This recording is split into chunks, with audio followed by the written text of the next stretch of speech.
Hi, welcome to my podcast, Learn Multi-Language with Eureka. Are you someone that can speak Chinese, Japanese, or is simply interested in learning a new language? You're in the right place. Follow along for an easy way to learn 2, 3, or even 4 languages at once.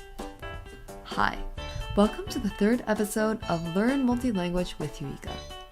Don't you think it's interesting that languages can share a word while keeping the same meaning?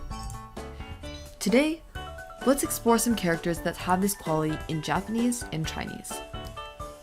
But before we start, let's do a brief recap of what you learned in episode 2.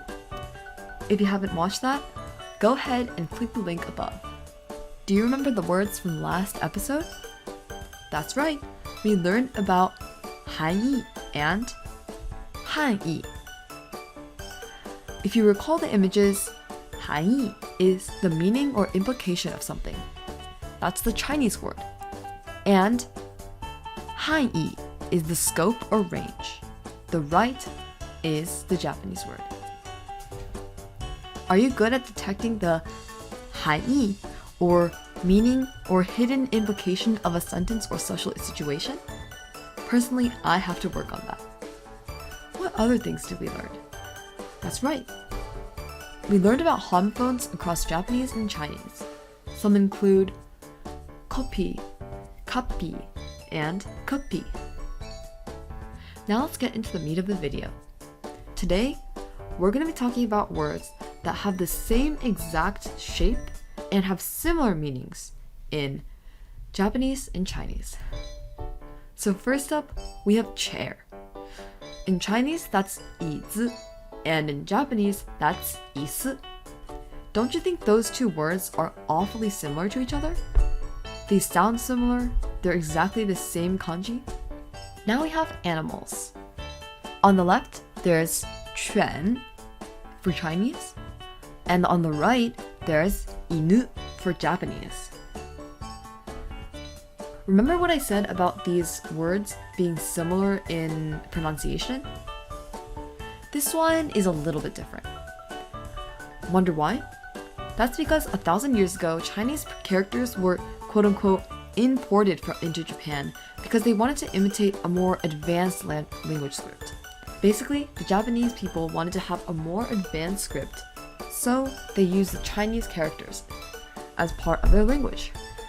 Though the characters are the same between the two languages, the different languages still have different pronunciations. China also uses the word 狗 a lot more often for dog now, though. You rarely see the word 犬 other than in older texts. So if you want to remember this word, remember it by this one. There's also 猫 or 猫 for cat. 猫 in Chinese and 猫 in Japanese. So there's actually a really fun game on the App Store called Neko Atsume, which is basically the Japanese word for cat. And it's a fun game where you can definitely give it a try. There's a lot of different types of cats, probably more than 100. And among one of them, my favorite is this one. I think his name is Tubbs. He's really cute. And easy to find. Back to the characters. There's also 红茶, which means black tea in Chinese and Japanese. 红茶 is Chinese, and kocha is Japanese. What's interesting about this is that 红 in 红茶 actually means red. And I can see why they named it 红茶or red tea, because once it's brewed, it makes a really red color like the one in the image. But Americans actually call 红茶black tea because of the black tea leaves. So honestly, it's just a matter of perspective. Both countries are right. The next word is 安心. It means relieved. 安心 is in Chinese, and 安心 is also in Japanese. So they virtually have the same identical way of pronouncing, which is really cool. Personally, I feel 安心 after I find something after I've lost it, or if I get a good grade after an exam. What about everyone else? And so the last word is 新鲜. or in Japanese, 新鮮. These are pretty easy to mix up. So once again, in Chinese, it's 新鮮. And in Japanese, it's 新鮮. This means fresh produce, or anything that you would describe as fresh in nature. That concludes our video. Thanks for listening to today's episode. Hope to see you in the next one.